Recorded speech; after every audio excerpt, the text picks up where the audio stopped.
Bed and board. Bed and board. This ain't the Criterion Collection edition, but it's still bed and board. And we'll do the supplements later. Bonjour, Nate Jackson, Criterion Collection Reviewer Guy, with the number 187. Yeah, number 187, bed and board. Oh boy, non-Criterion-ish. Supplements, there actually are some supplements. They have like a 2.5 minute tribute to Jean-Pierre Léaud, which just shows scenes from all the Antoine Doinel movies. All of, I think, 10 trailers by Truffaut, of Truffaut's movies, the filmographies, production credits, blah, blah, blah. So a very cheesy, cheap kind of thing, you know. I think the supplements on the Criterion edition are like, there's like some interviews. There's a continuing interview from the Stolen Kisses one of Truffaut talking about Doinel and the series and all that, and some other things I can't remember. So yeah, so once I get my hands on the box set, I'll come back and do a supplement video for Bed and Board. But anyway, we can at least talk about the film. So 93 minutes. This says 100 minutes, but it actually ran for 93 minutes. Color, French. Anyway. Alright, so Bed and Board. So this is part 4 in the continuing adventures of Antoine Doinel. He is now married to Christine. They're living together in an apartment. And he is a flower salesman, I believe now. He is a flower salesman who like sells red dyed roses or something. He has these white roses or something, and he dyes them red. And he's trying to find this solution for like this one that'll make it like really red or something, this absolute red or something, I think he calls it. And he, like, the thing fails, so he has to get another job. And so he gets this job working at this business company selling like toy boats or something, or like by a river. And yeah, it's that part was, I wasn't sure exactly what the job was about. I think it's basically about like toy boats. It shows him playing with like toy boats in a river, so I'm assuming it has something to do with that.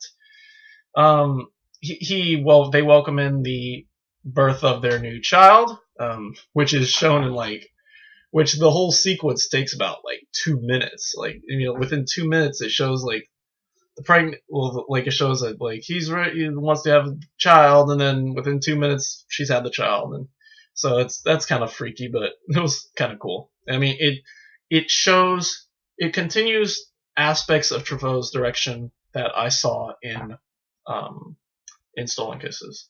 So it was a kind of cool sequence. So the baby grows up and they try to, they play with it, but meanwhile, at the same time, Antoine meets a Japanese woman that he falls in love with while at work.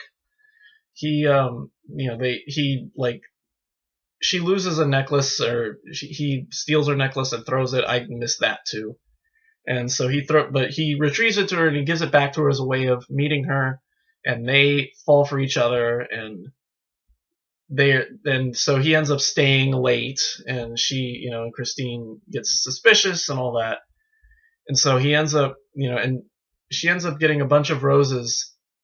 He ends up getting a bunch of roses sent to the house, and I think he gives them to Christine with the impression that they were for her, when in reality they were sent from the Japanese woman to him. And she finds out about it when the flowers like dissolve, and a note is revealed saying that Kyoto loves Japan. I mean, Kyoto loves Antoine. And yeah, so she finds out, and he comes home, and she's dressed up like a geisha girl. And it's a really striking image, and it's Criterion. That's the Criterion moment of the movie, I would say, is that moment when Antoine comes home and realizes that she knows about his affair, and so they fight. But they try to stay together for the baby and their friends. But in the end, he ends up moving out and moving into a hotel, and continuing to see the Japanese woman. I believe is Kyoko. I think her name is Kyoko. However, he gets really tired of her, the whole, the eating on the floor and all that, and the manners and all that, it gets really tired, and so he ends up trying to reconcile with Christine, and in the end, it actually looks like he does. They go out to Antoine and Kyoko go out to dinner, and he keeps calling Christine on the phone, and Kyoko gets upset and eventually leaves him alone at the dinner.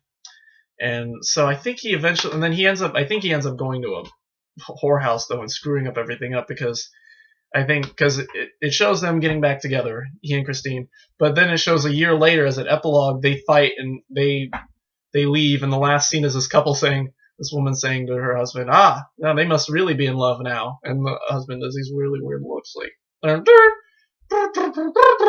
then that's it. Yeah, so it's a little more straightforward than I think Stolen Kisses, because it's basically about the dissolution of Antoine and Christine's relationship, with a little bit of everything else thrown in. There's this guy who keeps borrowing money from Antoine in like larger and larger amounts. He says, do you have 50 francs? And it's like, yeah. Do you have another 50 francs? I'll pay you back 100 in lump sum. Next, do you have another 50? I'll pay you 150 in the next time I see you. And yeah, and so but he just keeps giving him the money, and it's kind of crazy. Now, the one thing that I truly liked about this film, and for those of you who know me and know this channel, know what I'm gonna mention. Who have seen the film probably know what I'm gonna mention. I'm gonna spoil this for you. About an hour and 16 minutes into the film, hour and 15, Antoine is at a train station and he's waiting on a train, but we don't see Antoine. Instead, we see the staircase, and up from the staircase comes a man with a floppy hat on and a trench coat and an umbrella, and he's smoking a pipe. And as he's walking, he gets his umbrella caught on the rail. He yanks it forward, and he walks, and he's staring, looking at the thing with the pipe in his mouth. And it suddenly dawns on you that we've had this really amazing crossover all of a sudden. Mr. fucking Hulot, of all people, is in this movie. Now, it's not played by Jacques Tati. This movie, the thing says the film features a legendary cameo by Jacques Tati as Monsieur Hulot. However, I looked it up, and it's not Tati. It's somebody playing him. And yeah, Tati didn't know anything about it. And I guess it's fine, and it works too, because, in playtime, half the time, Tati doesn't even play Hulot. Half the time in playtime, he gets actors to play him. Or, like, actors to play people who look like him, rather. We know that the real Hulot is Tati.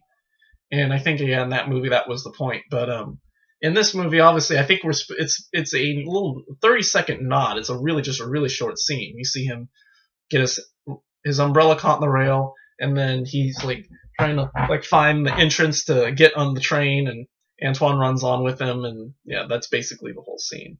You can find it on YouTube. I think somebody uploaded the cameo because I had to watch it again. I was like, wait, and I had to rewind back and all that. So. Yeah, so Truffaut's done it again. Another interesting story. Yeah, this was, what was this? 1970. Okay, 1970, 1971, I think.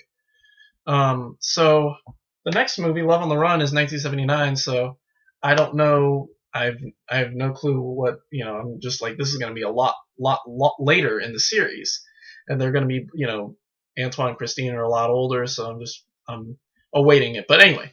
So, Bed and Board, I give it another B+, another good movie, just because it's that dope. Actually, no, I'm giving this an A-. A-. I like this a little more than Stolen Kisses, because it's not so focused on Antoine and like his jobs and all that. That was a little distracting. It was like all the jobs he had was a little, distracting, a little too just various and all that. So. I like this one, and because the Hulo cameo is kind of cool. So A minus Ben board. Hopefully, I'll get the Criterion Collection version soon. So yeah, and I don't feel bad about throwing that one because it's not the Criterion Collection. Anyway, tomorrow, Love on the Run, Love on the Run. Oh, there goes my intro for tomorrow. Anyway, so yeah, so Love on the Run, and we'll probably do this Les Salades de Amor, the supplements, and because it looks like there's 2 films and some supplements, so we can probably get through all this tomorrow too. So we'll do this. These will both be done in the same video. So, and yeah, so that's it for today. So yeah, that's it. Thanks for watching. Don't cheat on your wife with Japanese women. That's probably the only, especially if you have a kid. Don't cheat on your wife with Japanese women, especially if you have a kid, or women in whorehouses. And yeah, that's it. Thank you for watching. We will see you tomorrow for Love on the Run. And until then, goodbye.